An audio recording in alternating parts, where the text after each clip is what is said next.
Let's get this show on the road. All right, Minute Mob, what's up? Today we're going to review Sweet Girl. So, guys, in the beginning of this movie, these guys go into the forest. Bad sign already. You know somebody's going to die. Never go into the forest, all right? Stay home and watch TV, like I did when I was watching Sweet Girl. So they go into the forest and have this gushy moment where the lady's like, "What you looking at, man?" And he was like, "I'm looking at you, woman." At this point, I'm disgusted. I am. Too much mushy stuff. But it's Jason Momoa, so we let it slide. Anyway, remember I told you where somebody was going to die? She falls ill with a rare cancer. And now they're at the point of the movie where they're saying they got to mortgage your house and do everything to save her. That part of the movie. So they finally find a drug that can save her, but somebody from Big Pharma blocks the move and pays a lot of money to keep the drug off the market because they want to monopolize that sector. It wasn't fully explained, okay? So enter the senator, a lady who's giving this big speech about stopping Big Pharma from blocking the drug. But from the time you see her, you say to yourself, we know she's evil. Anyway, the wife ends up dying, and Jason Momoa gives this Academy Award-winning performance, down on his knees, crying, could hardly breathe. So time jumps 2 years. There are way too many time jumps in this movie. Well, only two. Maybe that's too many? Anyway, he's beating up this punching bag. So I'm like, it's about to get interesting. Somebody calls randomly. If somebody calls me randomly with some information that could potentially kill me, I would do some research, set up some backup, something. But I mean, it's Aquaman, so I'd probably go. Anyway, he goes down to the subway and everybody knows this is not going to be good. Then we see his daughter following him and he has no idea she's following him. So other people could be following him because he has no idea an untrained teenager is following him. Okay. Long story short, he gets stabbed along with the guy who called him. Really? Everybody gets a stab? This ain't no problem. But I mean, I don't think he's going to die, right? Anyway, let's continue. He gets stabbed, thrown out of a window, and we have another time jump, this time 6 months in the future. And the daughter is now beating up a punching bag. And I'm like, the last time this happened, nah, anyway, moving on. They then show a scene of her sparring with this guy, bigger than her. And she nearly kills him, chokes him out, eyes rolling in the back of her head. And I'm like, she needs a therapist. So she goes back home, right? And her father, Ray, or Carl, or Aquaman, or whatever you want to call him, turns into Batman, right? Putting clues together, trying to find a way to Big Pharma boss, right? Who he, by the way, threatened on TV. And I'm like, isn't he just a normal dad? Anyway, so Aquaman goes down to the gala, right? And somehow gets the Big Pharma boss alone in the bathroom, where he begins to beat this man half to death. I mean, he was a small dude, but still, Ray was a normal guy. Anyway, Khal Drogo ends up killing about 3 bodyguards and strangles the Big Pharma boss with a plastic bag. Wasn't this dude a random dad that got stabbed and thrown out a window just 6 months ago? So he came home and Rachel, his daughter, asked him, what did he do? He kind of scolds her and they leave town immediately. They make a stop and I see this, Rachel, he's a payphone. Where do they make payphones in 2021? Anyway, she calls the FBI and her father. Now I'm heated. I am pissed. I know he killed a really successful businessman and people would be looking for him. But I mean, come on, it's a pops. She called the FBI on him. I guess FBI stands for Father Be Incarcerated. Ain't life up. So now Aquaman, let's call him Carl.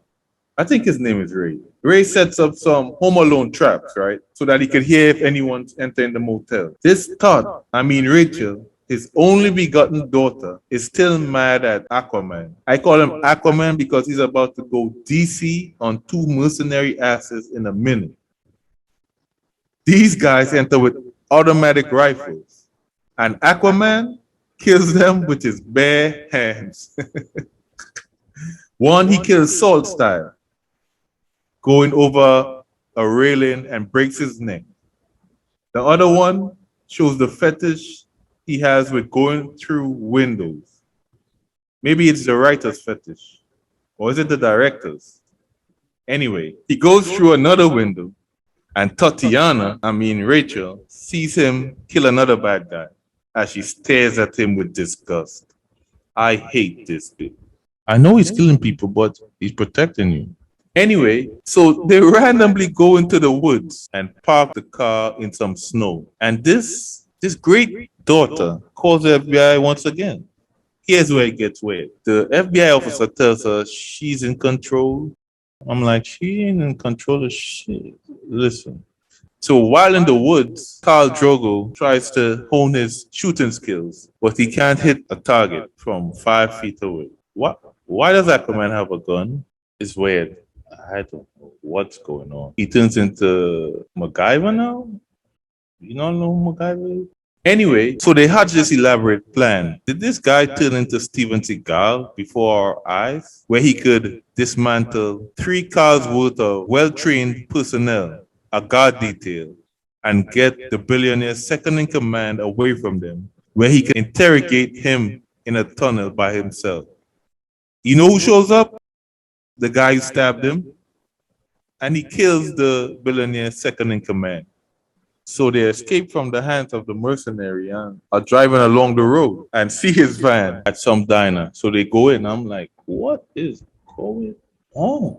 And Khal Drogo steps to him, like the mother of Dragon's husband, and talks to the mercenary, Viking to Viking. Was Khal Drogo a Viking? Anyway, when they're leaving, the mercenary tells Rachel he will see her soon. Dun. Anyway, they go back into town and police almost catch them. So Khal Drogo runs into a stadium, and I'm like, where's Rachel? Did he finally get rid of her? They end up on top of the stadium somehow, where Ray is looking down at some water. So I'm like, he's definitely going to turn into Aquaman here.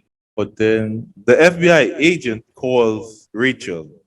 Where's Rachel? There's only one person. I thought she was hiding. Then I was like, no, ain't no way. Rachel is crazy. And she was seeing herself as Ray the whole time. So all the acts of violence that Ray committed was actually Rachel.